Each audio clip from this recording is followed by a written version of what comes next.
Shalom, Makim. First and foremost, I'd like to give all praise, honor, and glory to Yahweh, Bahasham, Yahushai, Bahasham, Racha, Kodash.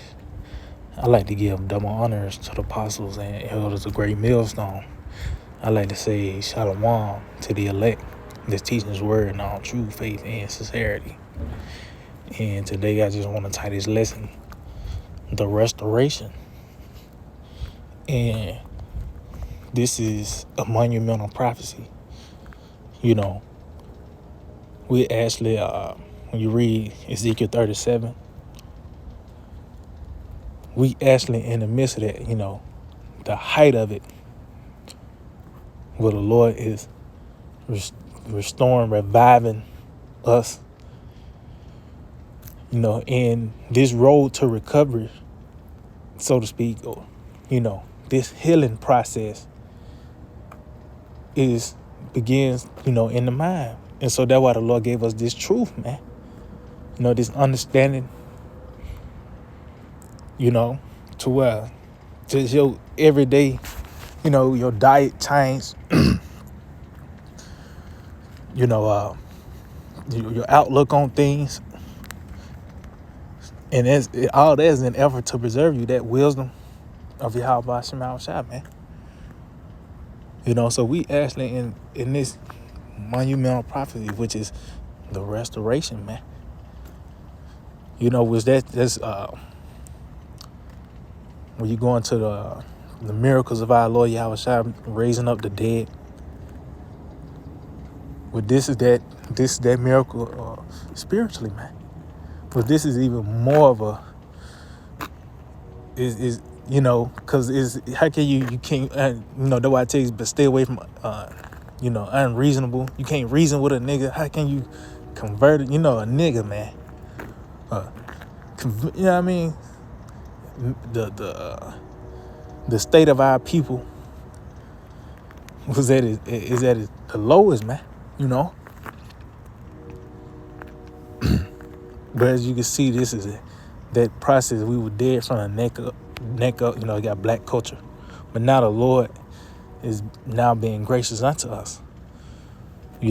So matter of fact, let's start off from this in the book of Psalm 85 and 1. Lord, thou hast been favorable unto thy land. See, so that favor, which is that grace, which is the gift of faith. The Lord actually gave us the gift of able to understand and to believe. To believe and trust Him in the report. His the name, the prophecy of the Koragma, and everything that come with it, man. But you was able to get it, man. And it said thy land, which is Jerusalem, man. It was just concerning the elect, the Israel of the Most High. When you read Galatians 6 and 16, those are the ones that's gonna receive that peace and mercy, man.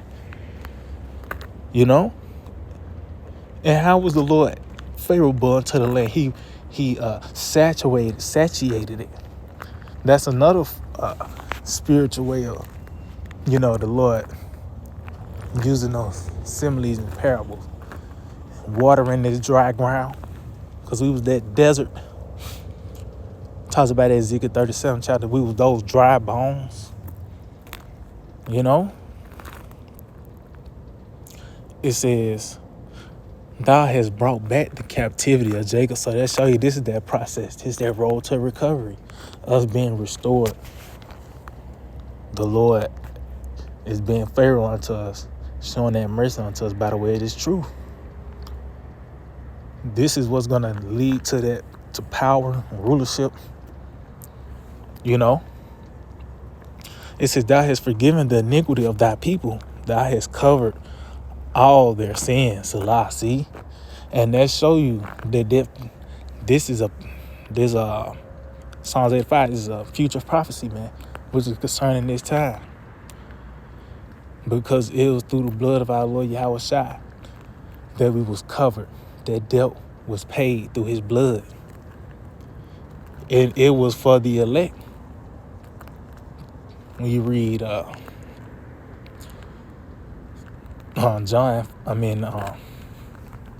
it's like it, Revelation, the 5th chapter, when John wept, and the only way because he was no one was able to read and open the book, but through the blood of the Lamb, the book was opened.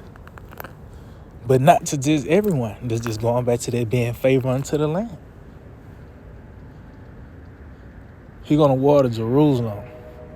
He's gonna saturate Jerusalem. He's gonna revive Jerusalem, build up the third temple by the Spirit of the people. You know, it says, "Thou hast taken away all thy wrath. Thou hast turned thyself from the fierceness of thine anger." See, and that's even we witnessed that process where we was actually in hardcore bondage.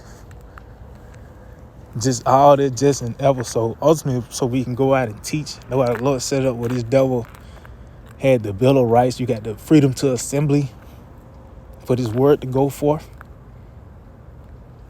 You know, you wasn't able to read the scriptures during that time. If you was able to get to it, it was very marked. You know, certain scriptures was taken out, and you know. So the Lord have did that. This process is so able this word to go forth. It says, turn us, O power of our salvation, and cause thy anger towards us to cease. See? So see thy face, matter of fact. Oh,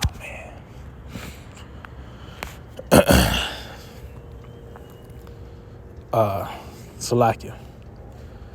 He said, turn. Let's get that in the book of Hosea 5. Hosea 5:15. It reads, I will go and return to my place till they acknowledge their offense and seek my face. See? So this is that time where it was going to take place. You know, the Lord had turned his face,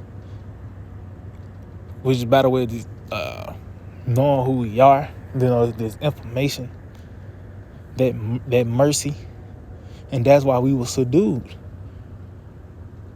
It says, in their affliction, they will seek me early. And this is the perfection of it. Because this is the height of affliction. That's why it says, don't give me any affliction but the affliction of an enemy, which is our arch enemy, Esau, Edom, so-called white man. You know, that evil twin brother, you know. But it says, but now we're at, you know, that's that prayer of Solomon as well. We show you that's prophecy, man. This is the testimony of Yahushua. It's ultimately a build up to Yahushua, man. This is what it's all about. And this is one of Yahushua's miracles. You know, one of these mighty works of the Lord. This the recovering, the restoration, the restoring of Jerusalem. So this is it says without be angry with us forever. See, without draw out thine anger to all generations. And that's concerning this captivity, you know, as we was in a plethora of captivity. It tells you, you know, how awesome the build up was going to be, us going to Babylon. Throughout our history, you know, we pretty much was in captivity. You know, the height was, you know, the regime of King David, you know, that Solomon and that reign. Well, after that, it pretty much was downhill, you know. It never was that, you know, that was the height of Israel, man. But it was pretty much riddled with captivity, and this has been the worst, and it seemed like the longest. It is, you know, the longest drawn out. That's why it talks about how the wicked live long. When you read Job, the 7th chapter, also in Psalm 73, it says, wilt thou not revive us again, that thy people may rejoice in thee. See, and that's what the Lord is doing. The Lord is reviving us. The Lord is restoring us. We being brought back to life. We have been quickened when you read Ephesians, the 2nd chapter. You know, because we was dead in trespasses and sin. So that showed it was an outlook, a mindset. Was ultimately the destiny was death. But now we have turned to Yahweh Shema Shai, you know, that path of righteousness, you know, that way. So that show you that's a doctrine, you know. That's a outlook. You know, that comes with even, you know, your lifestyle. That all's a part of it, man. It says, show us thy mercy, O Lord, and grant us thy salvation. And that's by the way of this truth. So going back, matter of fact, let's get some real quick in the book of, I think it's in Luke, Salakia. Because like I said, this is one of those miracles of the Lord being restored. I think it's Luke 8. Bear with me.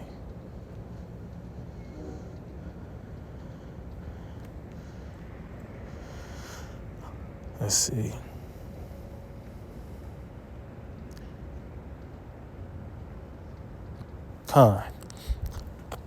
The book of St. Luke, chapter 8. In verse 49, it says, while he yet spake, there cometh one from the ruler of the synagogue's house, saying to him, thy daughter is dead, trouble not the master.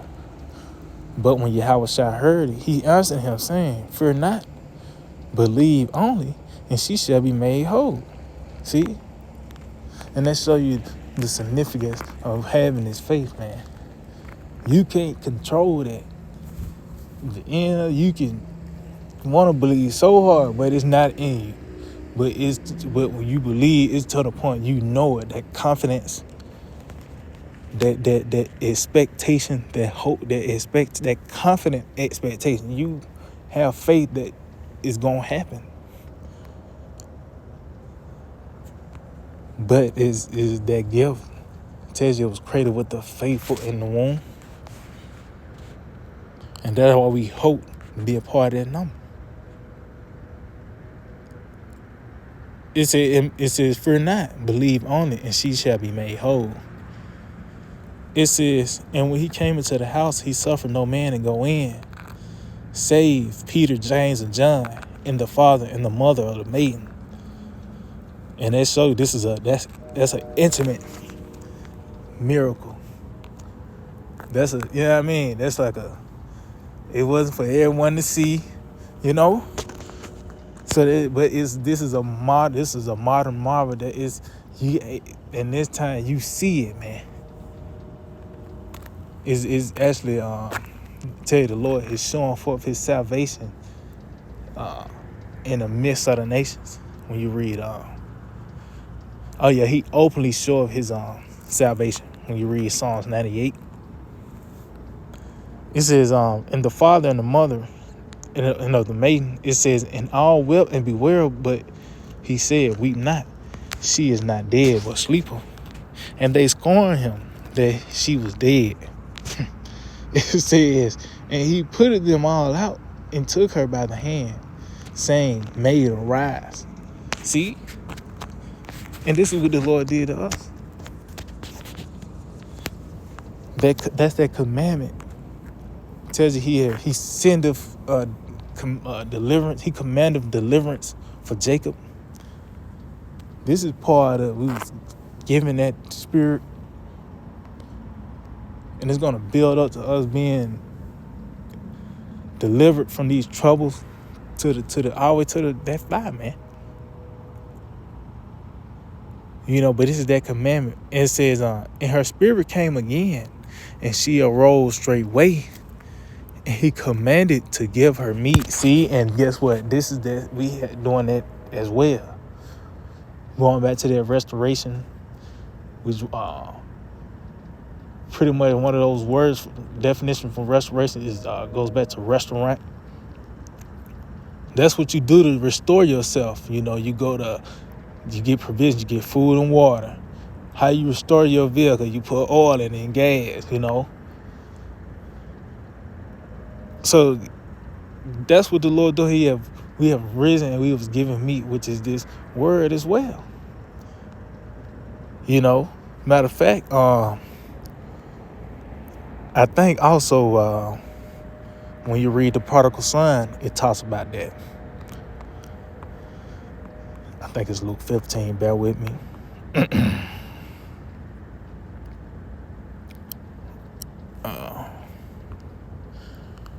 Let's see. We'll get to the point. Bear with me.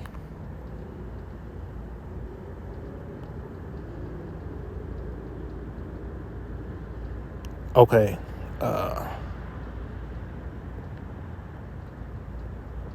Okay. This is it. This is St. Luke 15 in verse 23. It reads, and this concerning the prodigal son, and when the son, he had came unto himself, was going back to that prophecy, that prayer of Solomon, to bethink themselves and turn to the east. So this is concerning the prodigal son coming to himself and pretty much repenting. It says, and bring hither the fatted calf. Well, yeah, I just get to the point. It says, and bring hither the fatted calf and kill it and let us eat and be merry. See? So he rejoicing. He putting a robe on him. He telling him to cook. So that's the same thing. We're being clothed, which is this word. Is all a representation for this word, because it's a resource for all things. With this wisdom, you can get all things, man. To wisdom go off through all things.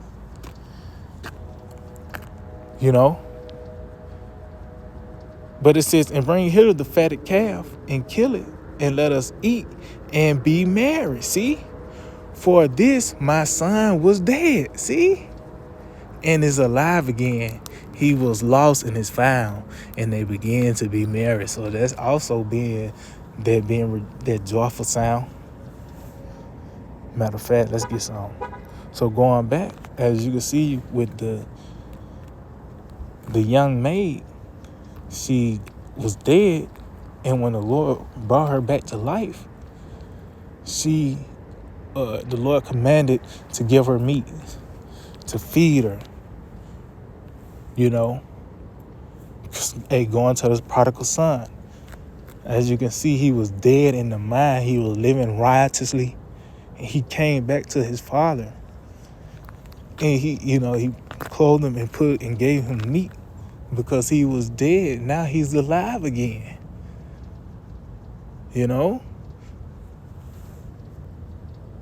So, but it says to eat and be merry. So the being restored, that joyful noise. Let's see. I think that's Psalms 51. See? Psalm 51 and 12. Restore unto me the joy of thy salvation, and uphold me with thy free spirit. See? So that the joy of thy salvation, the Lord has given us that, which is this truth, man. Which is going back. It talks about how this word is considered food. Let's get that in the book of Job 34. In verse 3, it reads, for the ear trieth words, as the mouth taste of meat. See, so as you can see, that's why it's a saying called food for thought. So we got a palate like no other. We're able to taste it and we like it. We love it. The way it talks about, our Lord talks about in the book of St. John, the 6th chapter, he that eat of my flesh and drink of my blood, you got to able to digest Yahweh Shema Shai.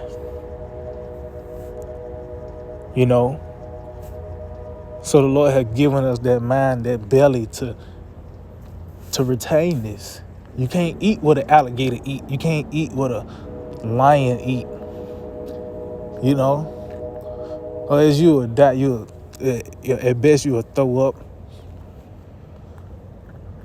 you know. And I mean, or you might die, You will. So that's why the Lord, that's that gift, man. That gift of faith, able to retain it. But as you can see, that ear trial word as the mouth tastes of meat, so the Lord rose us up from the dead spiritually and began to feed us with this word, man. That daily bread. Now it's making more sense because that bread goes into being satisfied,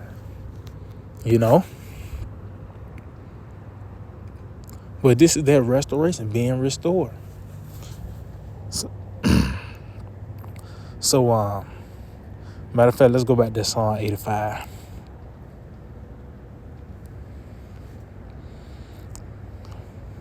Psalm 85, in verse 8, it says, I will hear what the Lord will speak, for he will speak peace unto his people and to his saints. See? So that's that salvation, that's that revival, that peace, which is presented by the word of his word, which is a warning. Lord telling the famine is coming, concerning these different prophecies. That's all a part of that peace as well. It says, but let them not turn again to fire. See, so that show you that's a way. That peace is a way. It tells you the way of peace. But 2/3 of our people know of not. They don't understand this peace offering that Yahweh Shema Shai have presented, which is this truth, man.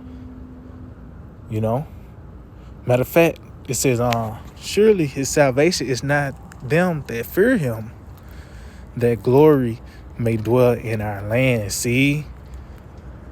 So that salvation is concerning his word, which is going to actually lead to that salvation. Which is going to turn into that glory, man. It says mercy and truth are met together. Righteousness and peace have kissed each other. See, so they show you that mercy is truth. It goes hand in hand.